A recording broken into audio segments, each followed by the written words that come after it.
Hey, true believers.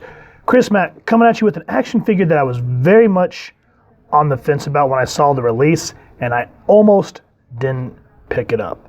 So we're going to be going about this figure together. I have no preconceived notions about it, so fingers crossed. If you've been looking for it, you can pick it up at Big Bad Toy Store and Dorkside Toys, but as I always say, please, first and foremost, support your local comic shop and see if they have this figure in stock. So you see here, you see King Shazam there, name there, the McFarlane logo up there, 22 points of articulation. Come around, there's the fancy window. Come around to the back and then you get another, action figure shot, which I kind of get what they're going for, but I miss when it was just the covers from the comics because those looked cool when you put them in your card book. These, I'm kind of not digging it.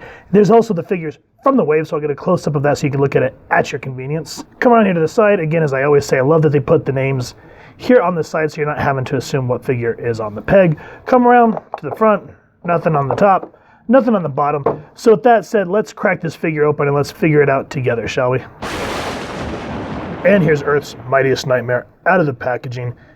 And when you get him out of the box and start to display him, he looks a whole lot better. There are a few things that are going to really chap your ass and frost you and send you up the wall. But overall, in terms of the way it looks, I think this is a beautiful figure. So let's go ahead and get him off the stand and let's talk about what I'm talking about. So the first appearance of King Shazam, or as I like to call him from the comics, Earth's Mightiest Nightmare, was Batman Superman #1 from October of 2019. It starts off as looking like one of the Robins or the Groblins, and then he says something to the degree of, "Do you know who I am?" And then that's when we get Shazam! And he even looks at Superman and he goes, "I always wondered if I could kick your ass." And then we get some more in-depth in his full first appearance in issue 2, which came out the following month, November of 2019.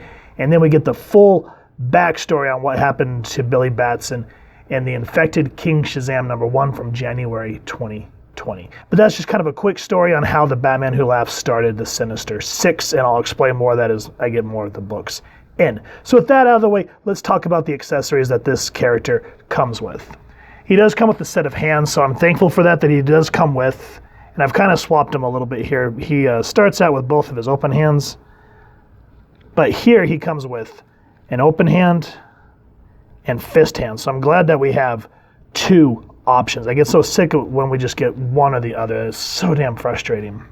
And I'm glad that, the knuckles on there look good. Got that nice silver, and then of course the brown gloves. Skin texture looks nice. And I like that they actually tried to kind of give him those pointy, creepy like cocaine fingers. So that, joking aside, very well done.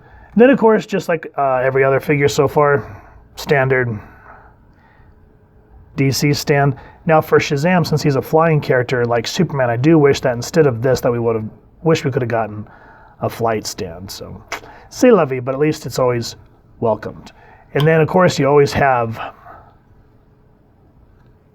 the trading card, which I'm going to say right now, I'm not really digging how instead of using, the cover of the comic book or like a page from the comic that you could use like a regular trading card, it looks like they're trying their hand at their own type of toy photography, and I'll be honest with you, I'm not digging them. This one, especially, the face just looks horrible. But anyway, I'll throw the back of the card up so you can read that at your convenience.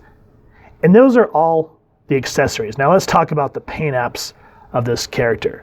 And as I said, I did not know how to feel. Like I know McFarlane likes to release more of these creepy characters, which I'm okay with. But at the same time, it's like, man, can we just got like a nice old school Shazam Black Adam combo pack? Kind of like how he's released two versions of John Stewart and just did the Green Lantern versus the Dawnbreaker. I'm like, well, when are we going to get a Kyle Rayner and a Guy Gardner and maybe like a Kilowog Build-A-Figure? That would be so epic. I want an epic looking Kilowog. But instead we get these versions.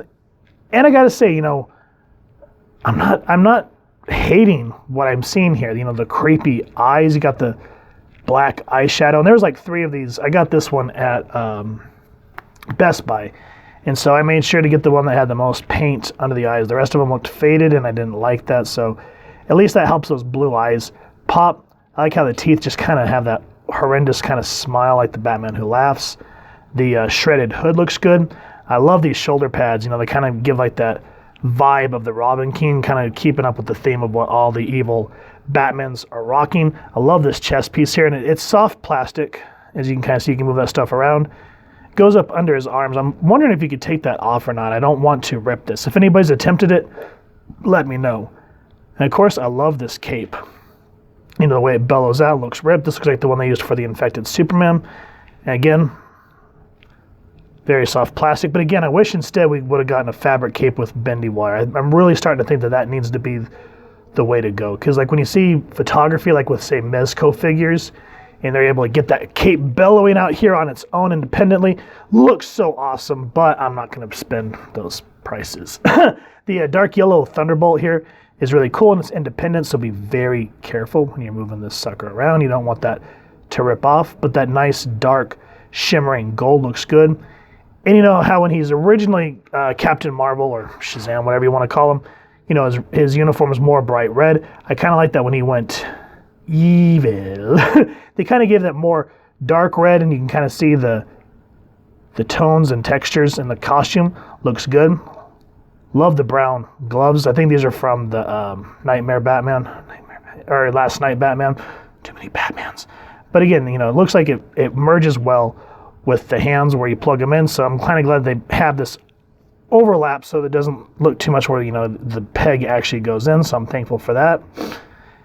The gold belt is epic. Love the spikes on the belt. I do personally wish that this would have went all the way around. I kind of feel like they shirt that kind of short, but shirt that kind of short. Say that 3 times fast. I like the loincloth here. Looks very cool. Nice and tattered. Again, red legs look great. Boots, I think these again are the Last Night Batmans, the Insane Asylum look.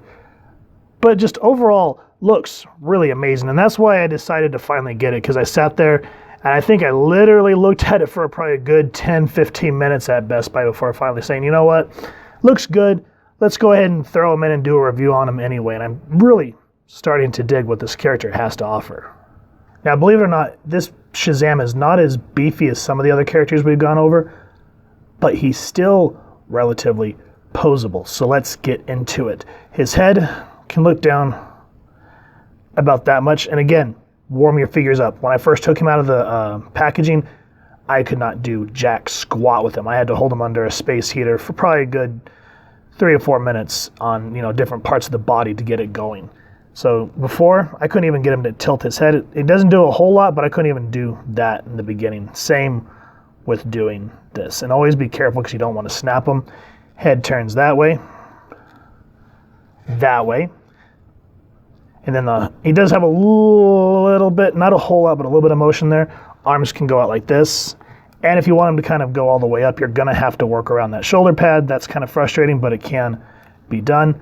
Double jointed elbows. Upper bicep swivel, which I'm going to have to warm up. That thing's still a little tight. Hands do 360. And again, it does have that ball joint, but I'm glad that it's hidden. But you have to kind of get creative on, hey, you're going to get that thing to go up and down. And the reason being is because of, let's focus this thing and I will explain in more detail how the way this gauntlet kind of overshadows the hand. So you have to kind of really work with that. Again, it's soft plastic, so you know you can get creative and work around that. He does spin. Get the focus back. Hyaw and hyaw. Now he does have a diaphragm joint here. Now we'll get into that in a second, but he can go forward a little bit. But check this out. I thought about cutting this, but look at mine. I don't know if this is going to be the same on everybody else's. But you see how there's an open joint here? Look at how the plastic's still sticking, and you're kind of getting a little bit of a stress mark on the figure. So I thought about taking a little bit of a razor blade and try to get that like a cuticle nail, but yeah, it's stretching the paint when you pull it back. So be careful on that. Legs do go out that far. Can kick out almost 90 degrees. Double jointed knees. Can go back. And again, this is where Hasbro really needs to pay attention because they make that butt flap loose, loose leather. So even with the cape, you can kick all the way back, which is awesome. foot go down, foot go up, does have an ankle pivot, and he does have the toe thing, which I remember when these figures first started coming out, I hated. But now in terms of like making them look like they're walking and whatnot, I've really come to appreciate this, even though it looks kind of funny, but I'm glad that it still kind of flushes up. And on the bottom is where everything starts to look. And I mean, even look at that. They put the stamp on the bottom instead of on the stupid thigh. Hasbro, I hope you're taking notes. So like I said, for a relatively, more powerhouse, beefy character, I'm glad that he's relatively very well bendable. And here's King Shazam smashing the Kenner Superboy. And in terms of scaling, you can just see how he monsters over Connor Kent here. As for this figure in general, I enjoy it. I like the horror aspect that McFarlane's bringing to the DC Multiverse, where he's kind of bringing more of the Batman Who Laughs stuff. A lot of those figures have been coming out quite amazing. I think ultimately what turns me off on this figure is not him in and of itself, other than the ugly ball joints, but the lack of accessories. I mean, I've seen Flash figures that come with lightning bolts. The Lex Luthor that has the blue power suit comes with the throne. He doesn't come with any type of electric, electric effects. And he doesn't even come with a flight stand. I had to use this one from another figure. So I don't know if they were just pressed for time and they just wanted to get this out, or if they're starting to cut costs. I don't know.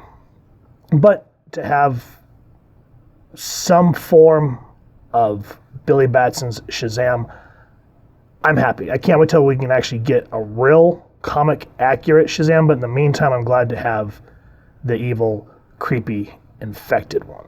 So if you guys have enjoyed what you've seen, as I said at the beginning, please first and foremost support your local comic shop and see if you can find this figure in stock. If not, you can check other routes.